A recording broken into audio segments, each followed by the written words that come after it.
This is VOA News. I'm David Byrd. Republican members of the U.S. House of Representatives submitted a list of witnesses they want to testify in the Democratic-led House impeachment inquiry against President Donald Trump.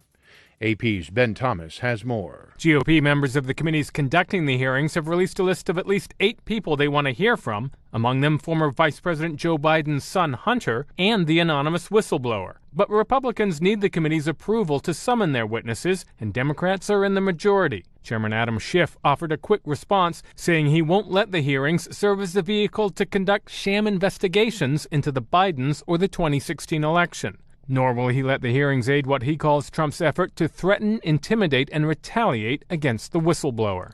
Ben Thomas, Washington. At least 6 people were killed and more than 100 others wounded when Iraqi security forces opened fire on protesters in central Baghdad. Edward Uranian reports from Cairo.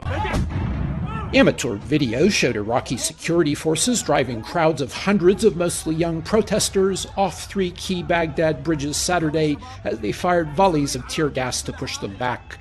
Young men wearing surgical masks and headscarves to cover their faces skirmished with security forces on several major thoroughfares. The advance of security forces in Baghdad coincided with reports of a political agreement among top Shiite parties to support the government of Prime Minister Adel Abdel Mahdi in return for political reforms.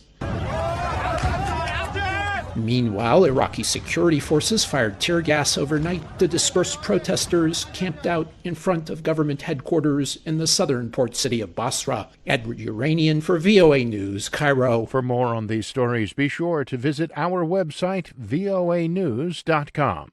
You can also follow us on the VOA mobile app. This is VOA News. German Chancellor Angela Merkel led a series of commemorations on Saturday in Berlin to mark the 30th anniversary of the fall of the Berlin Wall, the barrier which divided the city during the Cold War until it was breached and torn down on November 9, 1989. Merkel, who grew up in communist East Germany, said the Berlin Wall is gone, and that teaches us that no wall that excludes people and restricts freedom is so high or so wide that it cannot be broken through. Leaders from Poland, Hungary, Slovakia, and the Czech Republic also attended a ceremony at Bernauerstrasse, one of the sites of the last remaining sections of the Berlin Wall. They placed roses between gaps in the barrier that divided the city for 28 years.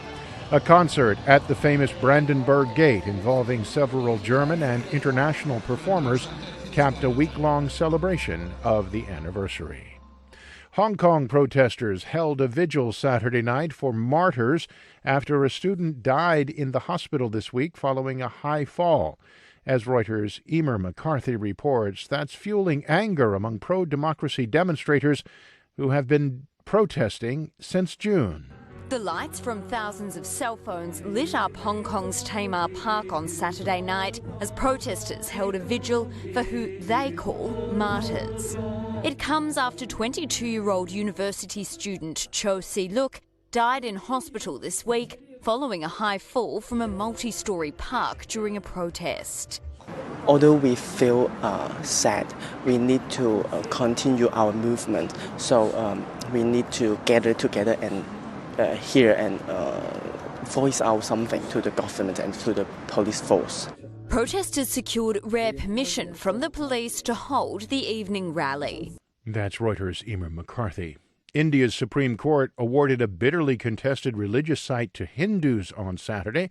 Reuters' Lauren Anthony reports. The decision paves the way for the construction of a Hindu temple in the northern town on the site of a ruined mosque, destroyed by a Hindu mob in 1992.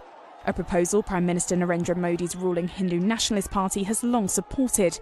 In light of the result, Modi appealed for peace. There should not be any place for fear, bitterness and negativity in New India.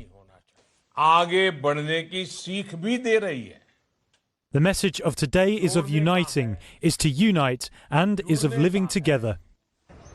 Representatives of the Muslim group involved in the case criticised the judgment as unfair and said it was likely to seek a review of the verdict. I'm David Byrd, VOA News.